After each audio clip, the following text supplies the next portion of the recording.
So this is my third attempt to make part 2 of this video. I don't know, something was happening for my first 2 attempts, but if you look at the first video, you will see that I ended by saying my mom and I left Antigua on the 30th of September 2004. But I just want to go back a little bit. While I was in ICU at Halberton Hospital, while I was in ICU, one day a nurse came to me, was introduced to me. She came and introduced herself to me, and I learned that she was my cousin. But I'd never seen her before, never heard of her before, never even knew this woman existed, didn't know who she was. Her name is Lynette Daniels. She still lives in Antigua to this day. She apparently was a head nurse over the Gwyneth O'Reilly ward that I was admitted to when I just got into the hospital. So I gave birth on the Gwyneth O'Reilly ward, and that nurse Daniels, Sister Daniels, I'm not too sure what they call her, but I think it was Sister Daniels, but Nurse Daniels, Lynette Daniels, she was the nurse that was over all the other nurses. So all of the other nurses had to report to her. So when I met her in ICU, she told me who she was. I asked her, I said, isn't there a way that I can read a report or something, you know, that so I can at least understand what happened to the children? Because I kept asking questions like, what time did they die? What was their cause of death? Like, where are they? Like, no one answered any question. As I said before, it just kept saying that, you know, it's unfortunate that they died. You're alive, so we're focusing our attention on you. So there at my bed in ICU, Lynette Daniels said to me, she said, you know, that night, Nurse Baba left without writing a report. So when I got into the picture, I wrote what I saw. The babies were already dead when I came into the picture. They already died. So she wrote based on what she came into the picture and saw. I always thought it was weird, but I was sick, and that was all I was told. Also, while in ICU, Dr. John, who operated on me, the medical superintendent at the time, and also the head surgeon, he encouraged me to sue Dr. Abbott. You know, he said, Keoma, what happened to you should not have happened. You should have never lost those twins. Dr. Abbott is an experienced gynecologist, and he should have seen that you were not having a normal pregnancy. He should have induced labor on you and saved the babies and figure out what was causing you to be so sick. So he advised me to write everything that I remember, like write it all down in details, which I did. And so that's what he did in ICU. Then on the 30th of September, well, when I was discharged from ICU, I mentioned in the first video that Nurse Warren came to my bed the night before I was discharged and asked me what really happened that night. When I told her the babies were born alive, she was surprised. She said, they're born alive? I said, yes. She said, oh, they said they were still born. I said, no, the babies were alive when they were born, and when they left the room with them, when the nurses left the room with them, they were crying. When I got out of the hospital, when I was discharged from ICU, my last week in Antigua was spent having checkups at Medical Surgical Associates, which is this. This document you will see here, Medical Surgical Associates, Dr. John signed it. It's dated the 7th of October. So the 7th of October, which was exactly 1 month after I gave birth. It's dated the 7th of October 2004, and I'm going to read just like the first 2-3 lines. It states, to whom it may concern, Keoma Hamer is a 19-year-old girl who was admitted to the Halberton Hospital on the 4th of September 2004, 28 weeks pregnant with vomiting and abdominal pain. She was admitted to the gynecology service, where she was treated until September 9th, until the 9th of September. During this time, Dr. Abbott's diagnosis was hyperemesis gravidarum. It seems that during her stay on the gynecology service, she worsened daily, and on the 8th of September had a spontaneous abortion of the twins. She continued to worsen, and I was consulted the following day. And it continued to elaborate even more on the real reason why I was sick, which, by the way, had absolutely nothing to do with my pregnancy. Um, so my mom and I left Antigua on the 30th of September, but before we left, my mom left, this person's name was Marcy. Marcy is the cousin, one of the cousins that we met in Antigua that we had never known before. Marcy was our cousin's wife. She was actually Samuel Daniels, his wife. In fact, Sammy and Lynette Daniels, Nurse Daniels, Sister Daniels, that's their brothers and sisters. So my mom left Marcy's name at the hospital that in our absence, Marcy would be the person to come and make the payments on our behalf.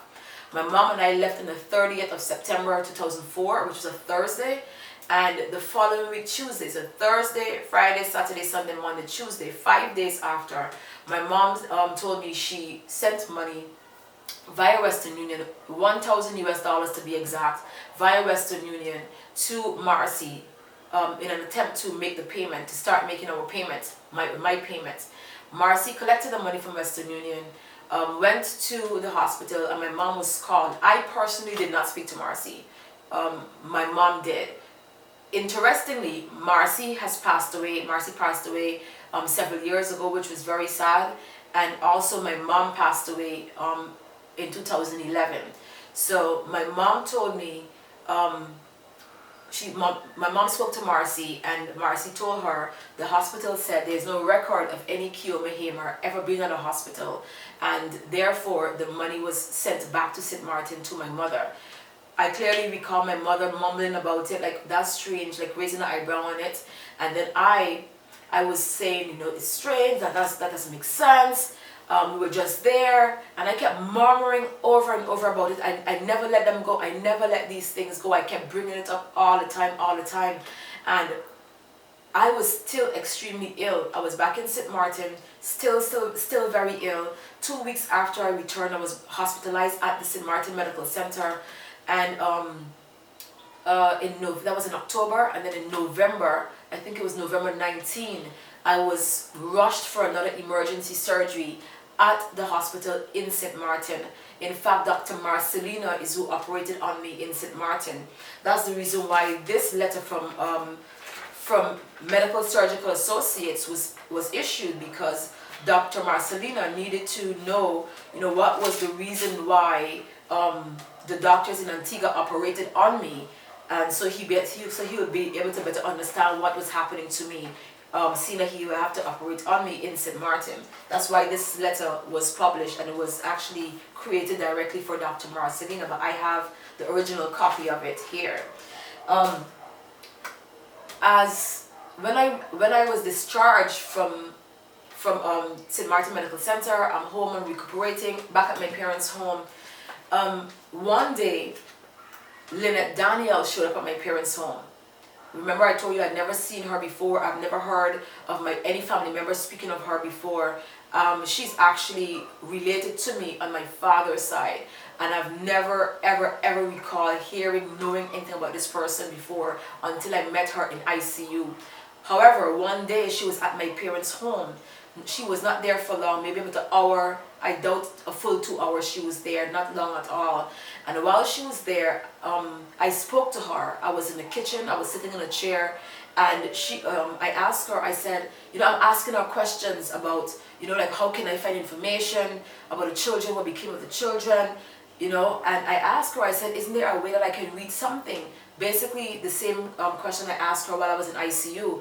Can I read something? Can I read a report? Can I read anything at all? Like, what became of the children? Where are they? What caused them to die? And at this state, even though I was just out of surgery, I'm still sick naturally. So her response to me, and I remember these things because I live in this space for so many years. It just never goes away, It never, ever goes away. Now that I'm making this video, you will notice that I'm not focusing directly to you on the camera. My eyes drift. It's because when I drift, I go there, like I'm physically there. I can see everything. It's playing right back out. I'm reliving every moment of everything.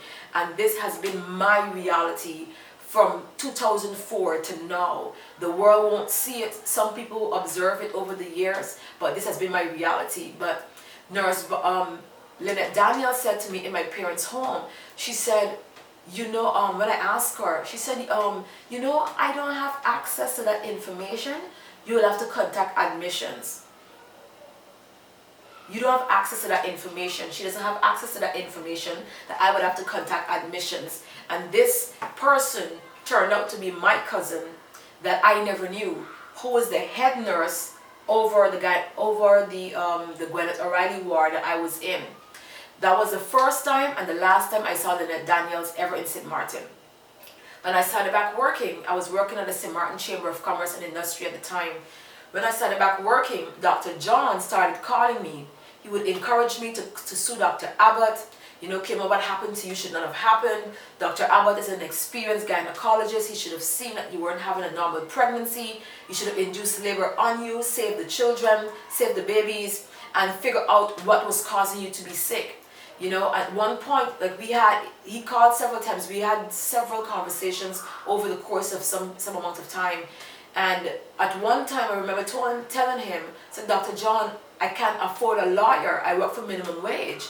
And he went and he got someone. He found a lawyer. He contacted me sometime after, and he told me, he said he has a friend who is from Montserrat, but the person can operate in Antigua. He said he explained to the friend his situation, my situation, and the person agreed, the lawyer agreed, that they will do the case for me at no cost up front, but in the end, whatever my winnings are, that I will pay that lawyer 10% of the winnings. Because Dr. John's argument was, as I said before, Dr. Abbott is an experienced gynecologist. He should have seen that I was not having a normal pregnancy. He should have induced labor on me to save the babies and then figure out what was causing me to be so sick. And while I can understand that clearly, I always knew it was the nurses. I always knew that it was the nurses because my children did not born dead. They were not dead when they were born. My children were still born. Were not still born. My children born alive. My children were crying. They left the room crying when the nurses took them. So I always knew, yes, I could understand Dr. Abbott, who was doing the rounds in the morning in the ward. He probably could have seen I wasn't having a normal pregnancy. But my children were not dead. My children were alive. I can still hear them crying up to now. So at the same time, while I'm speaking to Dr. John, it's like, where do I go? No one around me is basically talking. No one is saying, Keoma, this is strange. What became of the children? No one around me in my livelihood is asking that question. I'm the only one who's asking the question, but I'm still sick. And I'm going off where these children are, and I'm talking about it over and over again. So when Dr. John contacted me, the people that I met in Antigua while I was there, I would tell them, what Dr. John is saying for me to sue Dr. Abbott, and they would tell me, Keoma, be careful with Dr. John. Dr. John and Dr. Abbott are rivals on political parties. Dr. John probably is using this situation to get back to Dr. Abbott. So for me, it was like, oh my God, because I didn't even fully understand. I didn't even understand, first of all, what was causing me to be so sick. Like, I didn't understand the details as to what was happening to me, what happened to me. And now I was pregnant 1 minute, giving birth another minute, to no babies, and still 2-3 months after, no babies, no bodies to bury, no burial, no nothing. And then now with a lawyer and this, and there's no one to go and say, hey, you know what? Do this, you should do this. So Dr. John is telling me to do this, and then persons that I met in Antigua is like, be careful with Dr. John. Like, maybe he's using you to this situation to get to whoever. And I was like, oh, this is too much for me. Like, this is too much. And then I'm back at work as well, trying to grasp everything. It was crazy, and it was still very early 2005. I was 19 when I was pregnant, and I celebrated my 20th birthday in February 2005. I returned to Antigua in April 2005. I had a list of questions that I needed to be answered. So I went to Dr. John. I went to Dr. John's office at Woods Mall, Medical Surgical Associates. I saw him there, And some of the questions were, you know, what was the urgency in getting rid of the children? Because if they died, you know, like why the following morning the bodies weren't there? What was their cause of death? What was their time of death? Why don't I have a birth certificate? Why don't I have a death certificate? Those are the kind of questions that I was asking. And he listened to me and he said, he didn't answer the question. The only thing he said was, Keoma, you need to get a lawyer. What happened to you should not have happened. Dr. Abbott was an experienced gynecologist. He should have induced labor on you, save those babies, and figure out what was causing you to be so sick. Because in an advanced stage of pregnancy, hyperemesis gravidarium is not present. So if I was experiencing those kind of symptoms, it means that something else was wrong. But at the same time, I knew my children weren't dead. I knew my children were alive. So I'm monitoring the time that I'm making the video for. That's why I just moved back. So let me fast forward. I have to make another short video to explain something. So in 2000, this year February, I said, you know what? Based on the amount of things that I've been finding out and researching from 2016 to now, I reached out to the Permanent Secretary of Health in Antigua. I reached out to Miss Joan Carrot and I sent an email to her officially requesting for my hospitalization record. I got no response. 2 weeks after, which is on the 1st of March, we spoke on the phone. I called her. I was in Miami at the time. I called her from Miami and we spoke for about 7 minutes on the phone. She acknowledged on the phone receiving my email. She said it was placed on a clipboard and it had to have been handed over to the CMO, the Chief Medical Officer. She said the CMO was on island at the time. However, that person would be leaving the following week. And she asked me to give them a few weeks to maneuver themselves around it because it had to have been sent to the hospital. So I gave a few weeks and 6 weeks after, no response, no nothing. So I started calling and calling and calling, no response. I called, no response, no returning call. Once I missed one call. I called several times during the morning time and I missed one call. When I returned that call, no response. Then once after, I kept sending emails. In total, I sent 7 emails in total. One time I called Miss Carrot and she said, hello, who is this? So I said, this is Keoma here, I'm calling from St. Martin with regards to my request for my hospitalization record, XYZ. And she said, she stopped her meeting. She was in a meeting. She took a break from a meeting to answer the call and let me call her back. I said, that was the problem. Whenever I call you, you're not picking up the phone or you're not returning the call. So she said to send an email. I said, you're not responding to my emails either. So she said, send an email right now. So as soon as I hung up, I sent an email right now, right then.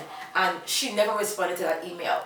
So I kept calling, I kept emailing, no response. Until one day, which is about 3.5 weeks ago to this date that I'm making this video, about 3.5 weeks or so ago, I called early one morning and someone picked up her phone and said she was in a meeting to call back in half an hour. So I called back in half an hour and I spoke to her. And I told her, I said, you know, I really need to have an update on what's going on. Like I have a reason why I need an update. And she said, well, you know, I don't have an update for you. I reached out to the hospital and the hospital said those records are stored away somewhere. But the problem is, who would we get to go and find out to go through all of that record? So I decided, you know what? I felt that I did everything that I could have done on my end. So I decided, you know what? I'm going to go to the public. I'm going to ask the public to help me to figure this out because clearly I don't know what to do anymore. I don't know who to go to and reach out before I reach out directly to the hospital to get my records.